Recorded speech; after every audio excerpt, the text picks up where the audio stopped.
That night, my son, a millionaire businessman, suddenly asked in the middle of dinner, "Dad, Camilla still sends you $20,000 every month, right?" I froze. For the past 10 months, I hadn't received a single cent. I just looked at him trying to stay calm, but something uneasy stirred deep inside me. I didn't know that question would drag our whole family into a storm of lies and heartbreak. Before we go on, I just want to say thank you for being here. Subscribe, and tell me where in the world are you listening from. My name is Samuel Brooks. I'm 65, a retired carpenter living in the quiet suburbs of Portland, Oregon. The little wooden house I live in. I built it myself 40 years ago, back when my wife Evelyn was still here. Since the day cancer took her, this place has been too quiet. Only the ticking of an old clock and the faint smell of pine lingering in the air. I don't complain. I've grown used to solitude, the mornings with coffee and fog covering the valley. The small talks I have with myself just to keep the silence from getting too heavy. My son Leon is nothing like me. He's sharp, brilliant, the kind of man who can turn anything he touches into money. After graduating from Stanford, he started a renewable energy company, and within a few years he became one of Oregon's youngest millionaires. I still remember the day his face appeared in the local Forbes magazine's sweet tie, confident smile. I was proud, but somewhere deep inside, I felt a distance forming between us. Then Leon married Camilla, a woman I'd only met 3 times.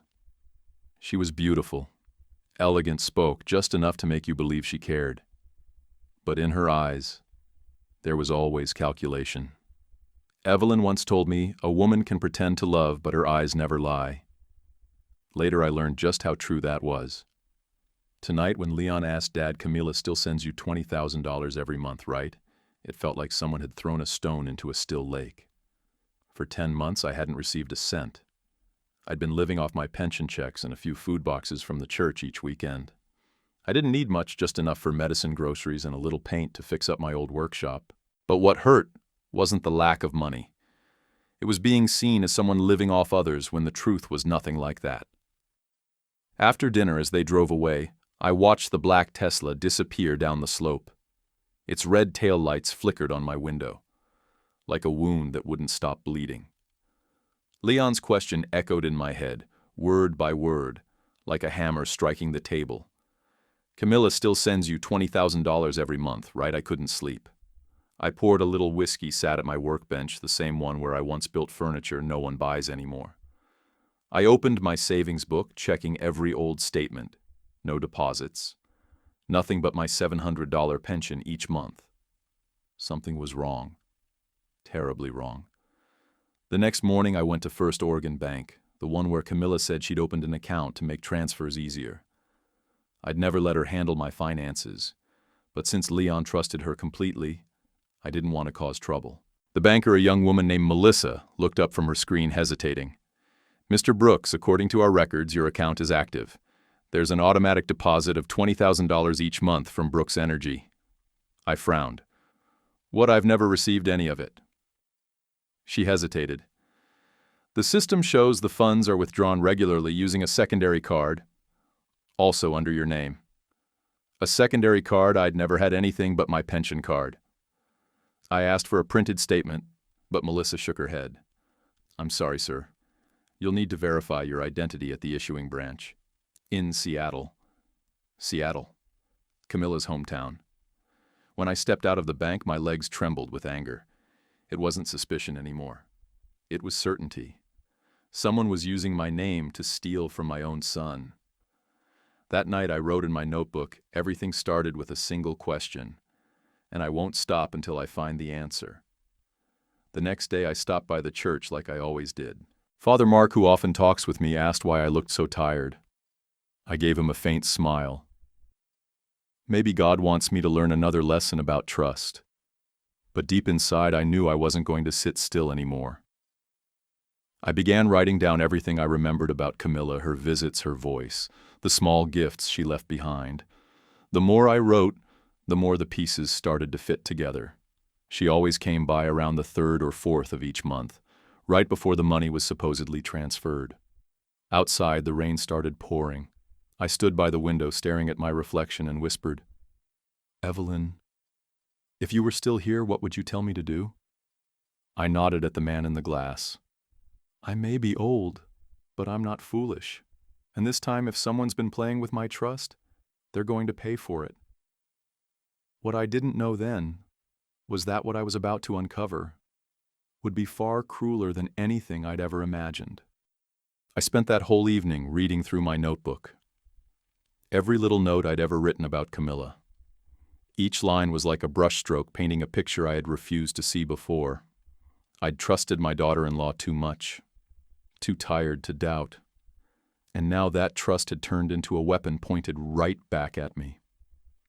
The next morning I woke earlier than usual. The dim light spilled through the window, falling across the scattered wood chips on my workshop floor. I looked at them and thought, that's my life. Old, messy, but still worth something if you know how to piece it back together. So I decided to start with the only thing I could still control, the truth. I took the paper with the Seattle branch address of First Oregon Bank, slipped it into my coat pocket, and caught the earliest bus. I didn't tell Leon, or anyone from the church.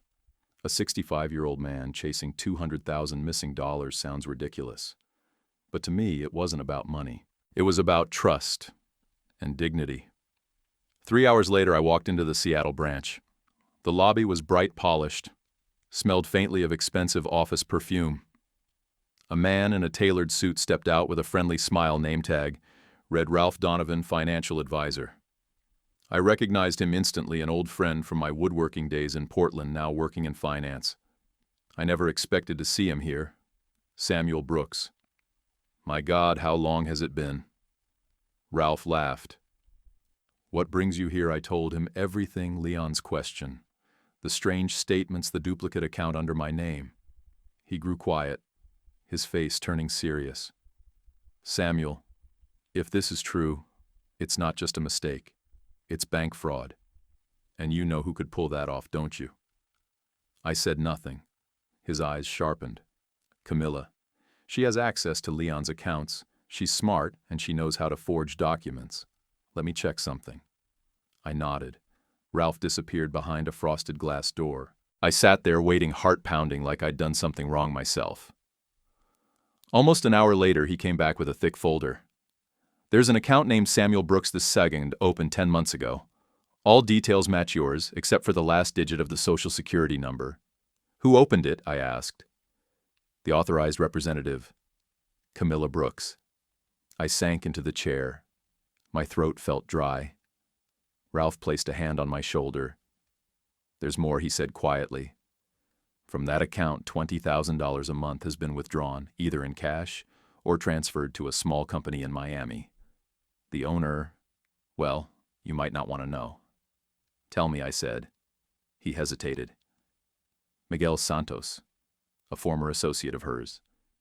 They've been meeting often in Miami. The room suddenly felt colder, the kind of cold that comes when the last piece of truth cuts straight through you. Ralph sighed. I can help you gather proof, but be careful. If Leon finds out too early, she'll wipe every trace clean. I nodded slowly. I won't say a word. Not yet. That night I rented a small room near the bus station. Ralph put me in touch with a private investigator, a woman named Julia Hart. Efficient, quiet, with the eyes of someone who's seen too many ugly truths. When I handed her Camilla's photo, Julia gave it a quick glance and said, "Beautiful. But I've met plenty of beautiful people, and a few far crueler." 3 days later, she sent me a video. Camilla stepping out of a luxury car in Miami wearing dark glasses, her arm wrapped around a man, Miguel Santos. They entered a hotel and stayed for 2 days. I watched that video in silence. The wind outside beat against the window, the curtains fluttered wildly, and inside me, a storm was rising. I wrote in my notebook, Camilla didn't just take the money, she's betraying her husband, and the boy has no idea. The next day, Ralph emailed me the full account statement. Total $200,000 gone in 10 months. Not a single cent had ever reached me. I stared at that number for a long time, then let out a dry, bitter laugh. She thinks I'll stay quiet because I'm old. I closed the laptop and took a deep breath. Now I had everything I needed: the truth, the proof, and a plan. Before turning off the light, I looked at Evelyn's photo on the wall and whispered, "Evelyn, this time I won't let anyone walk over my trust again." Outside, Portland was drowning in rain. But inside me, something else had awakened the will of a man who's been pushed to his final limit. That night I couldn't sleep. Every time I closed my eyes, I saw Camila, her arm linked with Miguel's, walking into that hotel. It cut through me like a blade. I used to think betrayal was something that only happened in cheap soap operas. But the truth is, real life can be far crueler. The next morning, Portland greeted me with a thick gray rain. I sat by the window holding a cup of cold coffee, watching people hurry through the streets. Everyone seemed busy with their own lives, while I sat there trying to swallow the bitterness in mine. But the more I thought, the clearer it became. Truth only has power when it's revealed at the right moment. I called Ralph. "I want her to confess herself," I said. "Not be exposed." He asked, "And how do you plan to do that?" I paused for a few seconds, then said quietly, "She's smart, but she's proud. And pride, Ralph, that's the only weakness of people who think they can't be caught." I started planning, slowly, quietly. I spent days watching her social media, the glowing photos, the captions about a perfect marriage and gratitude for a wonderful father-in-law. Every post was a slap in the face, but each one also became a piece of the game I was setting up. I texted Leon pretending I wanted to have a small, late birthday dinner. "Let's get the whole family together," I wrote. "It's been too long since we've shared a meal." Leon agreed right away, said he'd bring a rare Napa wine. Hearing his excitement made my chest tighten. He had no idea his wife was hiding a storm behind that soft smile. That evening, I met Ralph at our old cafe by the Willamette River.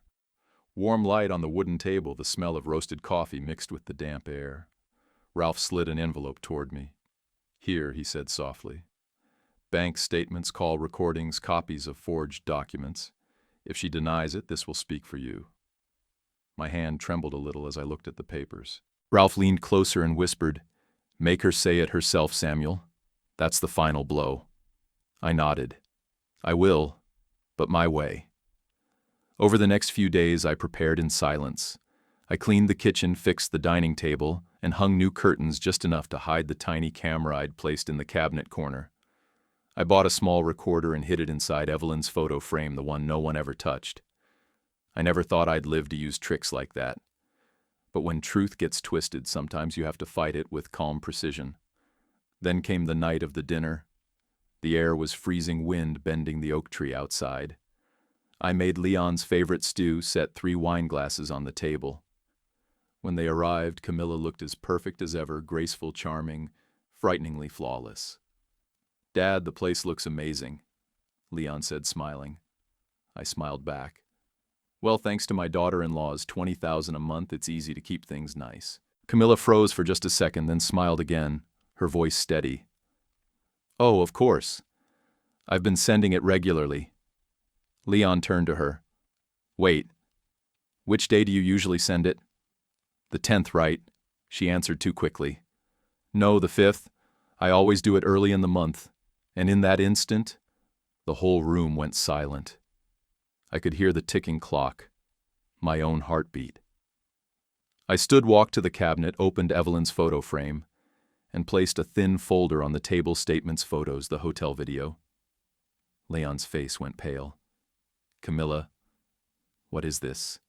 She stammered. I can explain." I cut her off. "No need. I've heard all I need to hear. You confessed with your own mouth." Leon dropped into the chair, his hands covering his face. Watching him broke something inside me. He didn't deserve this pain. But sometimes truth needs to hurt to be heard. Camilla started crying, reaching for his hand. "Leon, please. I only borrowed it." "I'll pay it back," I said quietly. "No. You didn't borrow it. You stole it, And worse, you stole your husband's trust. Then I left the table, leaving them in silence. Outside, the rain kept falling, mixing with the sound of a woman's sobs echoing through the house. That night I sat alone on the sofa. The recorder was still running, catching every sigh, every quiet sob in the room. I didn't feel happy. Not relieved. Just tired. I realized something: justice is never joyful. It's a bitter medicine you have to take, so the wound can start to heal. And deep down I knew this was only the beginning of the real collapse yet to come. I thought that after that dinner everything would finally be over. I had the proof, the confession, and the heavy silence that followed Camilla's tears. But life, it's never that simple. Truth, once dragged into the light, makes those who've lived in the shadows fight like cornered animals, desperate to hold on to the power slipping from their hands. 2 days later, I got a call from Leon. His voice was shaking, hoarse, sounded like he'd been crying. "Dad, I don't know what to do. Camilla's gone." I stayed quiet for a few seconds. "Did she say anything?" I asked softly. "Just a note. She said it was all a misunderstanding and that she wanted a chance to explain." I sighed. A misunderstanding. No, I knew better. It wasn't a mistake, it was a plan. And when her plan fell apart, she was trying to turn guilt into tragedy, so people would pity her instead of seeing the truth. The next morning, the local news ran a headline: "Wife of businessman Leon Brooks involved in financial fraud allegations." I didn't know who leaked it, but it spread like wildfire. My phone rang nonstop: reporters, old friends, strangers wanting comments. I said nothing. I just sat by the window listening to the steady fall of rain, thinking about the cost of truth. That afternoon, Leon came over. He looked terrible, unshaven, dark circles under his eyes, shirt wrinkled. He sat across from me, holding a glass of water, saying nothing. I let him be. Some pain. Only silence can cool down. Finally, he spoke. "Dad, I talked to the lawyers. They said I could press charges: identity theft, company embezzlement. But I don't know if I should." I looked straight into his eyes. "Are you afraid she'll suffer? Or afraid of how people will see you?" He bit his lip and said nothing. I understood. He still loved her even after everything. But love, when mixed with lies, becomes nothing but a weight on your shoulders. The next day, the police came to my house for a statement. They asked about the accounts, the documents, the evidence. I handed over everything Ralph had prepared. One of the detectives, Davidson, said, "We've confirmed it. Mrs. Camilla withdrew over $200,000 in 10 months, most of it transferred to a man's account in Miami. Just like you said, the case is moving forward." I nodded, thanked him, and signed the papers. But I didn't feel relieved. Only a hollow space inside my chest. I'd recovered the truth, but at the cost of my son's faith and love, and the peace in our family. That night I walked to the small dock near my house. Portland nights can be bone cold. I watched the yellow lights shimmer on the water and thought about the days I taught Leon to build his first chair. He was 10, clumsy, eager, but full of fire. I told him then, "If you want the chair to hold, you've got to lock the joints tight. One weak piece of wood, and the whole thing breaks." Now I see families are built the same way. One crack in trust and everything can fall apart. 3 weeks later, the trial began. Camilla walked in wearing a white coat, pale but trying to look composed. When the prosecutor read the charges, I saw her glance at Leon, pleading, almost blaming. Maybe she still believed that if she cried hard enough, someone would believe her innocence. But no. The evidence was undeniable.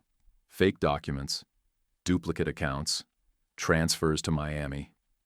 The court found her guilty of financial fraud and identity theft. She was ordered to repay every dollar, serve 2 years of probation, and remain under supervision. Leon bowed his head. I closed my eyes.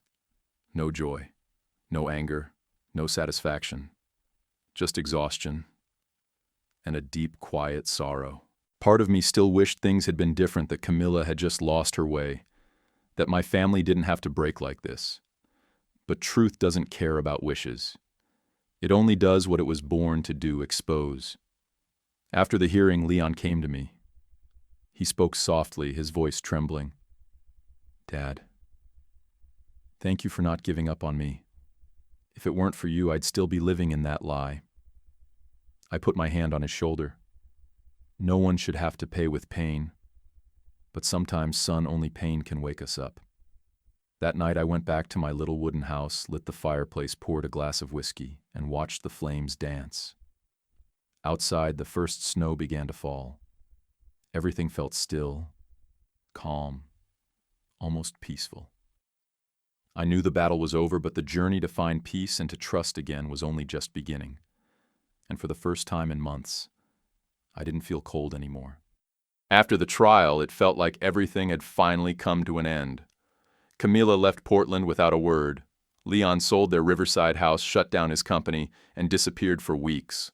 The city grew quiet, not the peaceful kind like a morning in the woods, but the silence of something broken waiting to be mended. I spent most of my days in my old wood shop. The sound of saws and planes filled the air, steady like a heartbeat.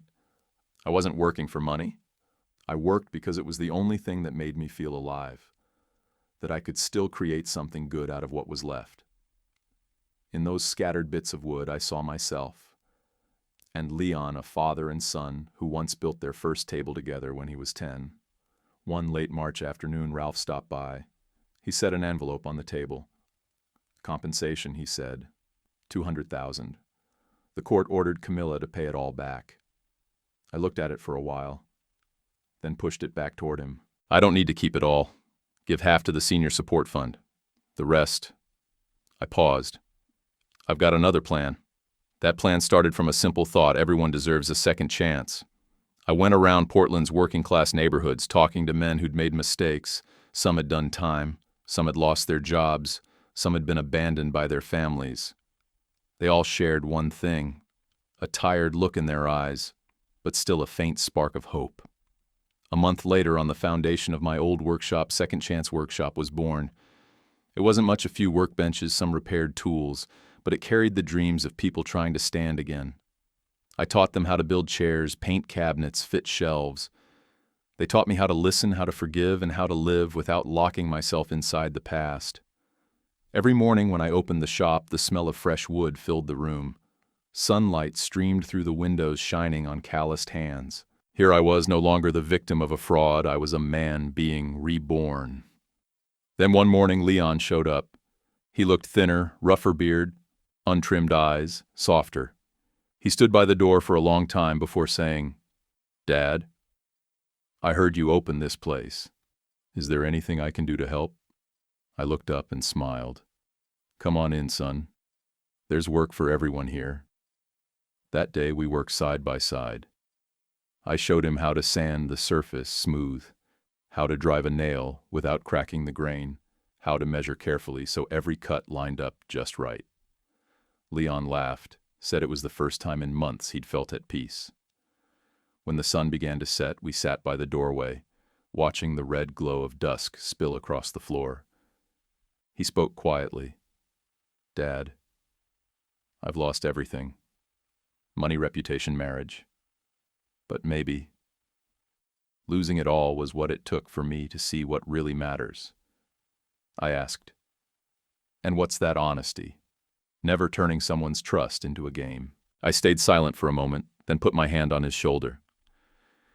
"You haven't lost everything, Leon. You still have the chance to start again. Trust doesn't come back overnight, but you can rebuild it one piece at a time." Leon lowered his head. Tears fell onto his hands, covered in sawdust. I didn't say another word. Sometimes silence is forgiveness. When he left, I stood watching his car disappear over the hill, the evening sky glowing gold. I turned back to the shop, switched on the light, and the sound of the saw filled the air once more. On the wall hung a wooden plaque I'd finished that morning.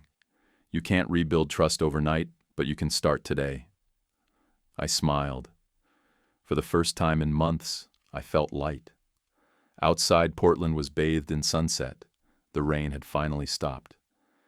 And in that small wooden workshop, I knew that every loss can become the beginning of something better. Thank you for staying until the end of my story. If you enjoy true emotional and dramatic stories like this, one hit like, share, and subscribe so you don't miss what comes next. See you in the next story.